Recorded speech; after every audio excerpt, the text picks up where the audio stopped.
High friends, Pandian store serial next promo என்ன மாதிரியான twist ஆக்க போகுதுன்னு பார்க்கலாம். சுகன்யா மெதுவாக மீனா ராஜு எங்கே இருக்காங்க, அவங்களுக்கு கண்டிப்பாக உண்மை தெரிஞ்சு அதை சொன்னால் தேவையில்லாத என் வாழ்க்கை தான் போகும், இப்போ என்ன பண்ணுறதுன்னு சொல்லிட்டு யோசிச்சுட்டே இருக்காங்க. உடனே நம்ம போயிட்டு பேச்சு வாக்கில் என்னதான் வருது வாயிலுன்னு சொல்லிட்டு பேசி பார்ப்போமின்னு சொல்லிட்டு அங்கேருந்து கிளம்பி போகிறாங்க. அங்கே போனதும் மீனாவும் ராஜையும் உட்காந்துட்டு இருக்காங்க. அந்த இடத்துக்கு சுகன்யா மெதுவாக போயிட்டு அரசு இப்படி பண்ணுவானல்ல நினைச்சு கூட பார்க்கல, என் மனசுக்குள்ள அவ்வளவு வலி வேதனை இருக்கு, அரசி இப்படி பண்ணிருக்க கூடாது, மாமாவோட முகத்தையும் பார்க்க முடியல, யாருமே பாத்தீங்களா எப்படி எல்லாம் இருக்காங்களோன்னு சொல்லிட்டு எல்லாம் இருக்காங்க.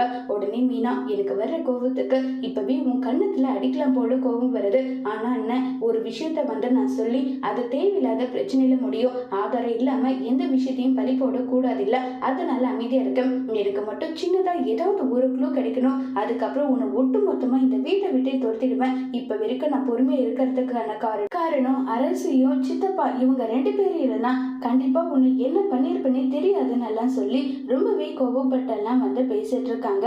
இதை கேட்டதும் ஒரு பக்கம் மனசுக்குள்ள ராஜி, அக்கா கண்ட்ரோல் பண்ணுங்க உங்க கோபத்தைன்னு சொல்லிட்டு ராஜியை சொன்னதும் உடனே அமைதியாயிட்டாங்க. இப்ப சுகன்யாவோட சுயரூபம் தெரிஞ்சிடுச்சுன்ற விஷயம் சுகன்யாவுக்கு தெரிய வருமா இல்லையங்கிறத வரப்போற எபிசோட்ல வெயிட் பண்ணி பார்க்கலாம். தேங்க்யூ.